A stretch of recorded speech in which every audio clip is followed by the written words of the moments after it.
I'm glad we are having this opportunity to express what occurred a few nights ago. But more importantly, I'm encouraged by the expression of solidarity shown not only from people in Linden, but right across Guyana and the diaspora in terms of what is taking place in Linden and across Guyana as a whole.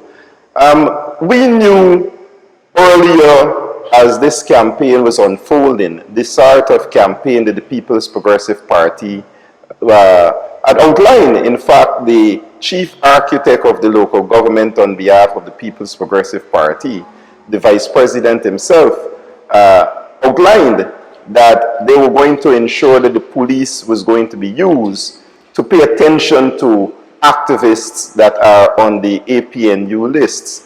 And I believe we recognize, quite frankly, what we saw a few nights ago, where activists, as we have our meetings, our engagements and grounding session with communities, have been turning up, have been showing up in their red hats, in their red t-shirts, which we welcome because we are certain of our message. It's the truth.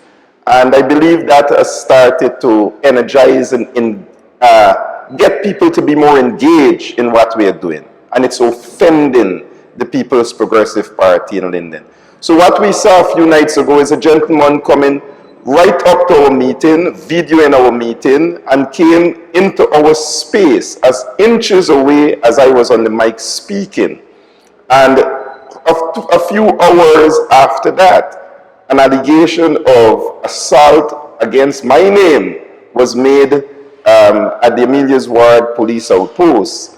And I was called to say that this individual had leveled such an accusation. Having no intimidation or fear, because we know exactly that this is what the campaign is about. This is the PPP local government campaign strategy, to intimidate, to bully activists, to bully Guyanese, and to pay people and to extort people by withholding their funds. So we know the agenda.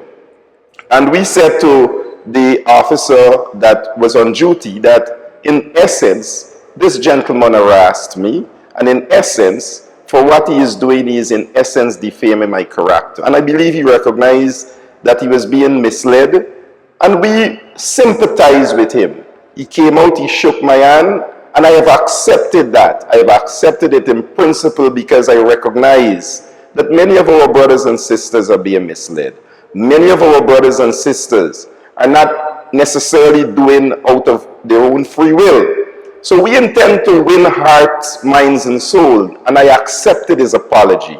But to leave with you Guyanese, this is the tactic of the PPP. It is to intimidate us. It is to bully us into submission of not going to the polls on the 12th of June. But our message is resonating. People are galvanizing behind the fight and the resistance against all the things that we see the People's Progressive Party is doing in terms of their oppressive behavior. But in saying that, to answer your next question on our preparation and our forward movement for local government, we are, in essence, taking the fight to the People's Progressive Party. And I believe they recognize that is a fight that they cannot win. And there is, you see those sort of intimidatory tactics.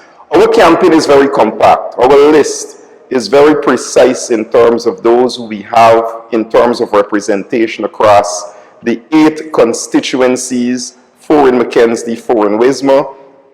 Myself, as a candidate for Constituency 1 on the constituency list.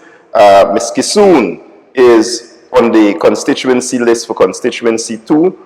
We have several lawyers, teachers, and the young professionals who are on our constituency and PR list. So, pound for pound, not only individual, as a team, we can match the PPP team and beat them hands down because of the level of competency we have on our list.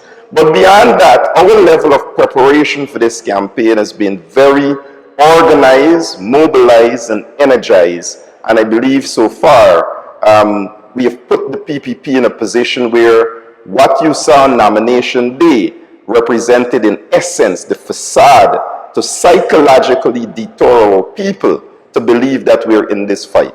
But we're in this fight, and we are so far representing ourselves quite well, and we intend to dominate come the 12th of June at the local government elections. Mr. Solomon, you talk about these intimidatory tactics with the PPP, and one of the things they've been trying to gain some traction is that they have this big ground support. If they have all the support, why go to all of these lengths to dissuade people, to bully people? I think because the intent with what you saw in nomination, they have been dismantled. It have been in terms of what they wanted to present of that groundswell of red t-shirts was taken apart on 3 levels. There are those who have a right to support whichever political party that they choose. We hope that those rights are respected across the board, unlike what we saw in Linden and the bulldozing of the People's National Congress Party office. So we respect that right. Those people have a fundamental understanding of what they want to support. But the other 2 extremes go with those who are on the contract list, those who believe that they need to get the little handouts. Those are the people who believe they have to don those red t-shirts. And then on the next extreme are those poor unwilling souls of people who were extorted, who were told that if they don't come out with a red t-shirt, if they don't march, we heard the vice notes. We saw the intimidation. We saw poor people who had to stand in the rain, sheltering, because they felt they had no choice. So that was nomination day, in essence, in terms of the People's Progressive Party's psychological tactic to make people believe that they have this groundswell of support.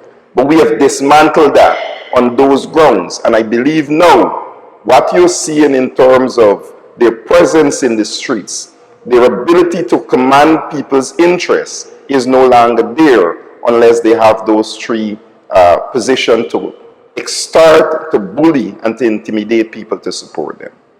Excellent. You're back on the ballot. As you said, you are heading your kind for constituency 1 here. For that constituency, and perhaps even for Linden on the whole, what are some of the challenges you have, and what are you bringing to the table? What exactly bringing to the table, having been elected? Well, I can speak as someone very involved in the campaign, co-managing it with my comrade Darren Adams.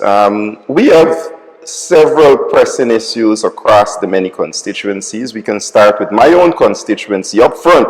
My constituency is broken down into 5 parts. We can start with the very first part of Bamia. And when we hear Bamia, we can understand right away a particular issue of major national concern of how this government is given to family, friends, and favorite resources, but at the expense of, for example, that school is over $300 million, and almost 2/3 of the money is spent on that school already. And we haven't seen properly the beams and the 2nd floor up. So not only more monies will be requested for that school, but more time will be requested for that completion of that project. Now, what does that mean for those very unfortunate and less people with less resources in the Bami area? For now, they will have to send their children to the Amelia's Ward Primary, to the Regma Primary, or to the Karakara Primary, which means they have to incur, for how long they don't know, an additional $9,000 to do that. So now people are placed in a position where they have to think, do I send my children for an education, or in the morning can I provide them with a breakfast? That is the tough decisions that people have to make because of the incompetence of what is happening in constituencies such as mine, by the government's decision to give projects that are beyond the ability of some of their supporters to do. So that's just one, but we can come right down to the constituencies. Constituency 2, we have the issue with the retrieve ball field, for example. This is a ground, since I'm a young man at 1992 at Mackenzie High School, never had a chance to use that facility because it was swamp and bush. But for a party a few weeks ago, the ministry and through the government injected almost $70 million into that facility.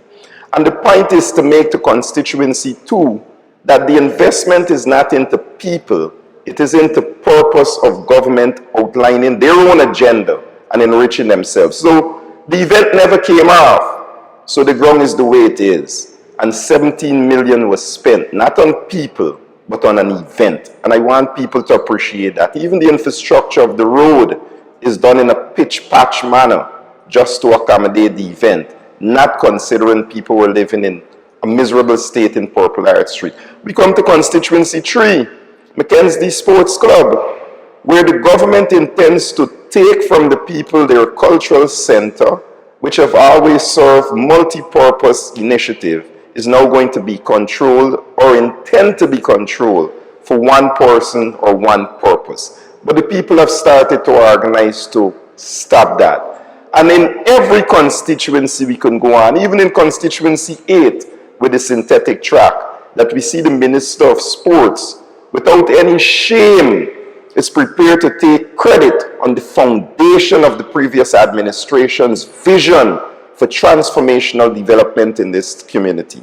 The PPP cannot point to a tangible transformational program in their 3 years of administration as against the 3 years of spending under the APNU AFC government. Because we must remember, after coming into government by 2018, the no confident motion caused the spending to stop. So there is no campaign of the People's Progressive Party in Linden except the intimidatory means by saying to people that we control what you want to do, and if you don't dance, you won't get it. And we have labeled that under something we call the looking for it culture, where they've put people in such a position that if you don't think you can get the drip drops, you won't dance, you won't wear your red t-shirt. And that is why you see people are taking some of the most unfortunate recourse of action to believe that if they don't support the People's Progressive Party, they wouldn't get any contracts, they wouldn't get any work. Yeah. And what are you saying to those folks who don't want to support the PPP party? They're not going to vote for them by any means, but they're disillusioned. You know, no money in their pocket, nothing happening much with the economy.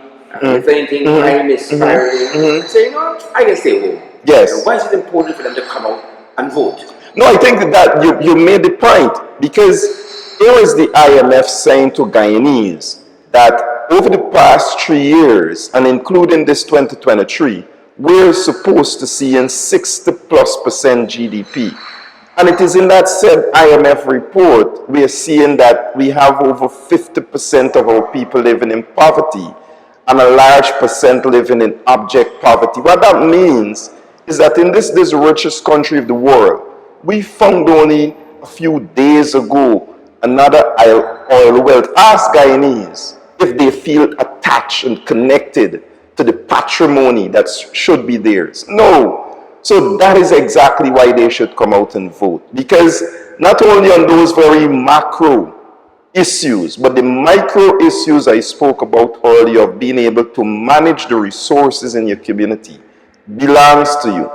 But fundamental to that is the return to local democracy that was brought back by the APNU AFC government. And many times you hear people ask, but what did the last government did for us? Well, they brought back the ability for us to be able to go to the polls at local government and identify our local leaders and give us that true democracy where every person in your community have a voice to change the outcome of your situation. And I think that is fundamentally important why people should go out and vote come the 12th of June. Thank you very much, Mr. Solomon. No problem, sir.